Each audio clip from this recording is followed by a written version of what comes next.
Boa tarde, pessoal. Tudo bom? Então, agora retomamos a nossa série de vídeos que estamos montando para tentar explicar de uma maneira bem mais fácil, mais gostosa, os conceitos e a vantagem da educação por meio de projetos, gestão de projetos.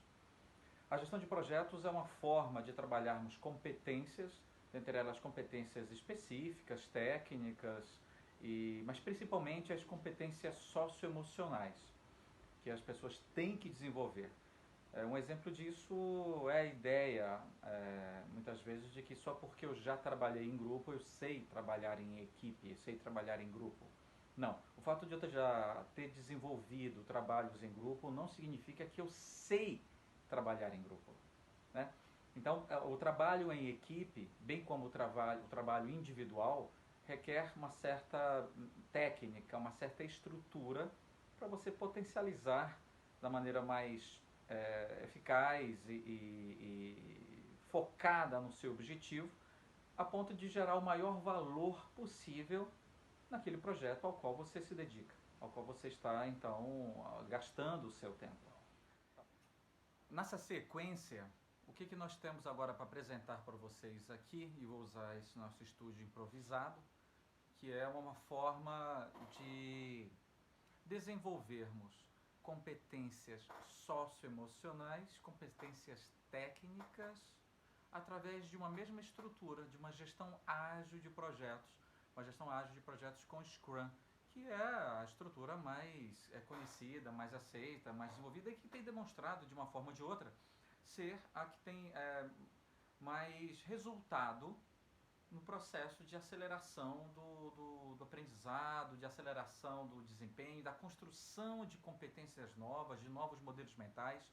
Recentemente nós voltamos de Coimbra, da Universidade de Coimbra, onde apresentamos alguns trabalhos, na verdade dois trabalhos na Universidade de Coimbra, que foram sobre os indicadores de desempenho, de competências do capital intelectual, baseados até num livro que nós publicamos há pouco tempo, e o outro em ferramentas de auxílio à tomada de decisão. Nesse caso foi com árvore de decisão, levando em consideração riscos, probabilidade e alternativas.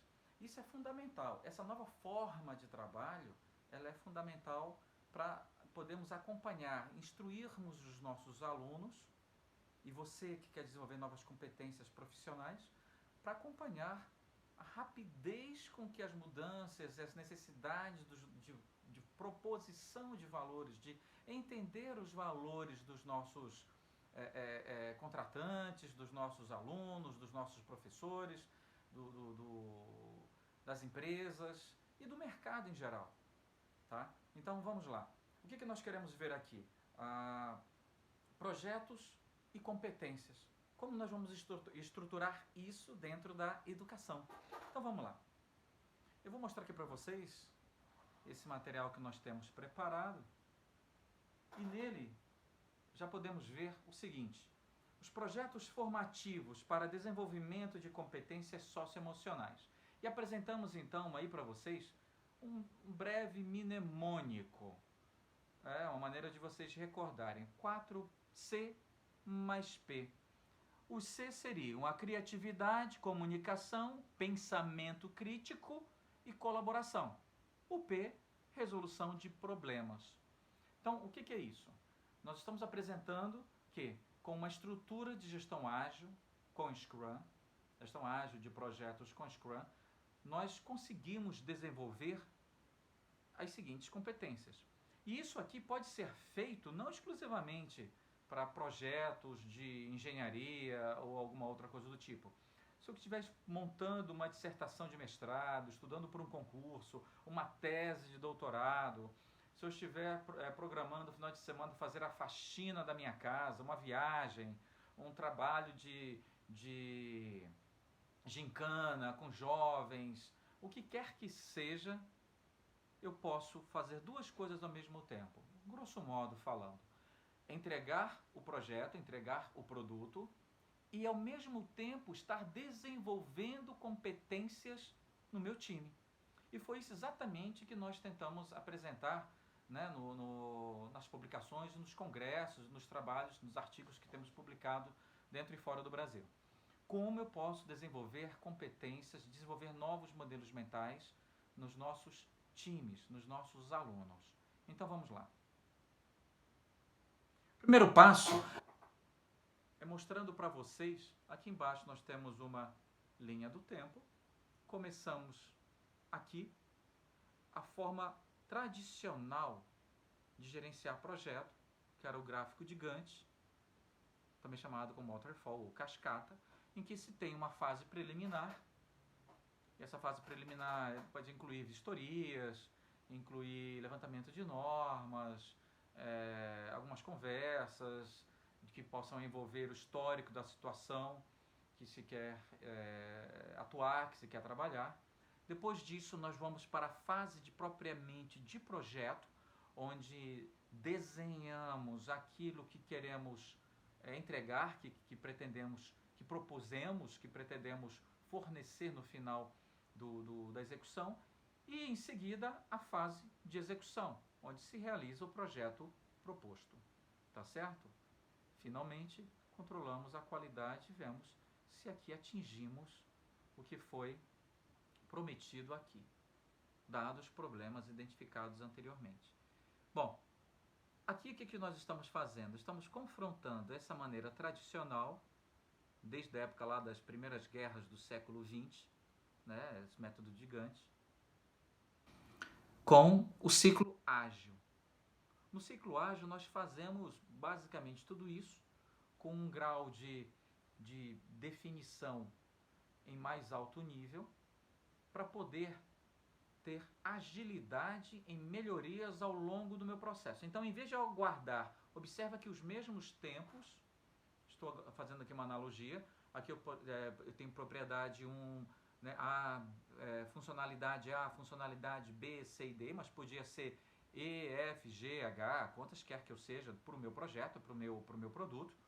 E nesse mesmo tempo aqui, ou eu faço no estilo cascata, waterfall, Gantt, ou eu faço várias entregas. Ao final de cada pequena entrega, eu entrego o valor, faço o meu estudo preliminar, né, o início, depois eu desenho e faço o meu projeto, executo uma parte do meu projeto todo, uma das funcionalidades dele, e testo essa qualidade aqui, minha garantia de qualidade. Em seguida, desenvolvo a próxima funcionalidade, depois outra funcionalidade, e em cada uma delas eu sigo esse ciclo.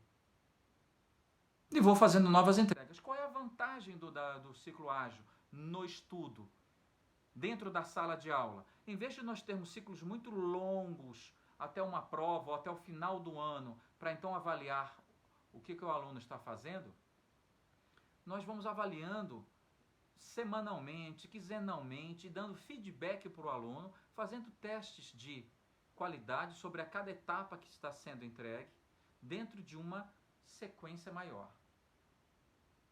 Isso vai ficar mais claro à medida que nós avançarmos no treinamento.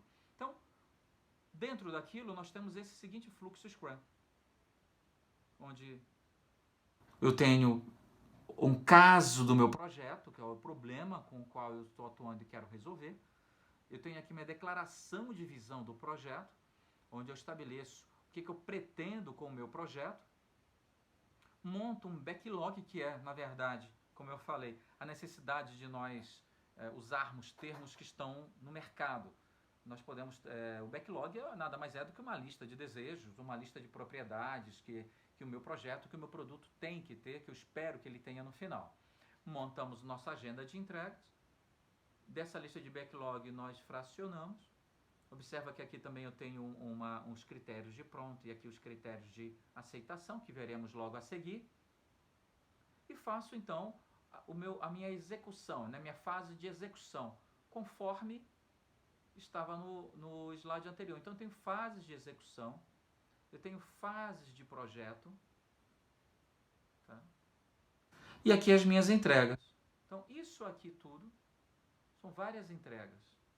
Com isso aqui, no final, nós fazemos uma revisão do produto que é entregue através dos nossos critérios de decisão, nos critérios, desculpa, de aceitação, e fazemos também, no final, uma retrospectiva para ver se os processos que nós usamos foram bem feitos ou precisamos alterar o processo. Quando nós falamos em alterar os processos, voltando aqui, a cada entrega dessa eu vejo se a minha forma de trabalhar, se o processo que eu estou usando, bem no começo, está dando um bom retorno, está tendo bons resultados. Se não, eu já altero. Na minha próxima etapa, eu já mudo o meu processo. Ao contrário da forma tradicional de se dar aulas, que você fica dando conteúdos, informando, ou mesmo da forma tradicional de você desenvolver uma dissertação de mestrado ou uma tese de doutorado, onde você acaba fazendo uma ideia inicial do que é o teu projeto, né, um levantamento bibliográfico do que já existe, né, uma busca do que se tem aí de estado da arte, né, no teu assunto.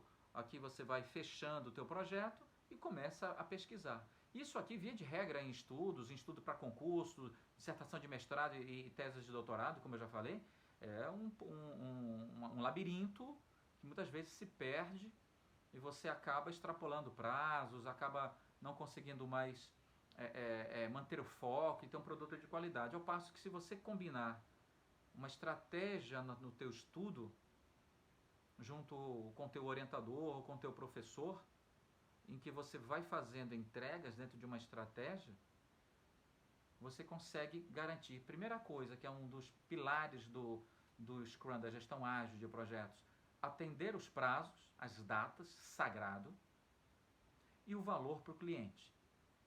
E esse valor para o cliente ele vai se incrementando a cada entrega que você faz. Tá ok? Então vamos continuar aqui. Vamos lá. Então, isso aqui é a proposta Scrum para desenvolver aquilo que nós mostramos no slide anterior. Tá certo? Bom, aqui um exemplo, só voltando. Então eu tenho uma fase em que eu identifico o meu caso do meu projeto, aquilo que eu quero resolver, e depois eu defino a visão que eu quero ter. Em seguida eu desenvolvo uma lista de propriedades, uma lista de características que o meu projeto precisa ter para eu então executar e entregar. Tá ok? Vamos lá. Então, exemplos aqui. Você tem um problema famoso, né, de um jogador de futebol, que nós tínhamos isso aqui, e ele tinha um projeto de ser. Aqui você tem uma cantora famosa, antes, que era o caso, né, do projeto, o problema que tinha que ser resolvido, e ela resolveu. Essa aqui é a visão do projeto dela. Então aqui você tem um novo caso do seu projeto e a sua visão. Dentro dessa... É uma maneira metafórica de apresentar para vocês o que é meu caso e o que é minha visão. O que é meu caso e o que é minha visão. Bom, para resolver e, de fato, organizar essa fase de projeto, nós desenvolvemos uma lista de desejos. Está aqui. Que nós chamamos, na gestão ágil, de backlog. É o termo que se conhece e que se usa de maneira amplamente conhecida no mercado. Quem não conseguir conhecer esses termos simples vai ficar com cara de paisagem quando estiver no trabalho, estiver discutindo isso com alguém. Então vamos lá. Observado isso, só ajustando aqui um pouco o nosso vídeo. Observado isso, o que nós temos aqui agora? Fazemos então uma lista de propriedades. Imagina que cada etiqueta dessa amarela é um pequeno post-it, né? um item que você anotou de desejos que o teu projeto tem que ter. Tá? Imagina que você está fazendo um estudo para uma prova, um estudo para um concurso, desenvolvendo um projeto para um cliente. Qual é a lista? Quais são os itens, as propriedades funcionais, não funcionais, que segundo a visão que você criou, que o teu cliente te passou, esse projeto tem que ter. Então essa lista está toda aqui, uma lista bem extensa, bem ampla.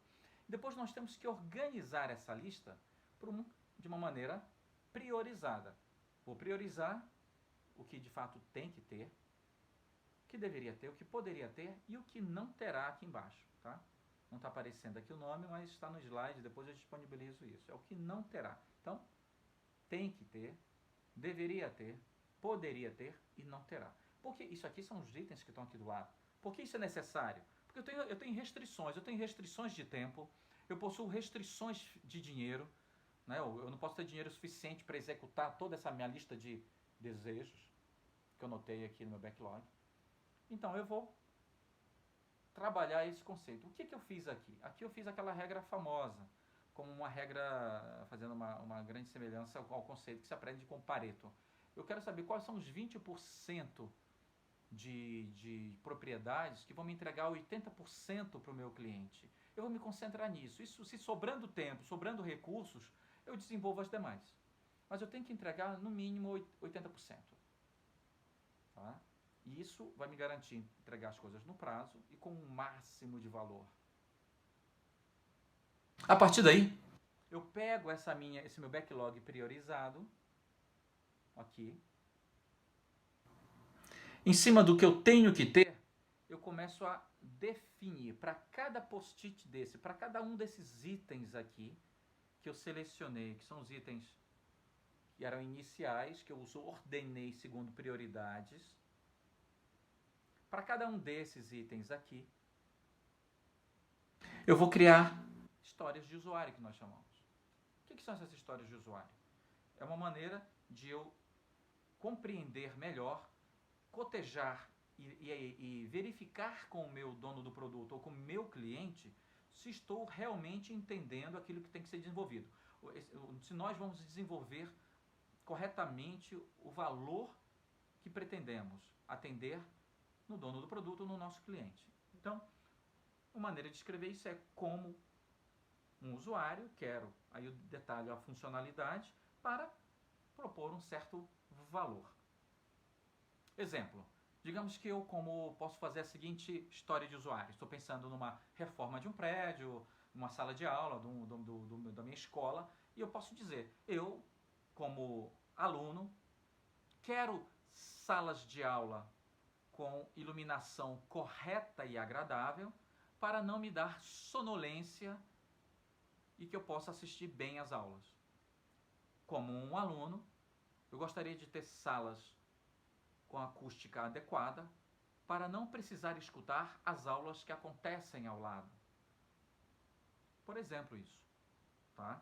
Então, eu vou definindo quais são as histórias de usuário. Isso vai me orientar na definição do que eu vou desenvolver. Mas isso aqui, essas histórias de usuário são refinamentos dessa lista de desejos, desse meu backlog priorizado. Bom, e o próximo passo?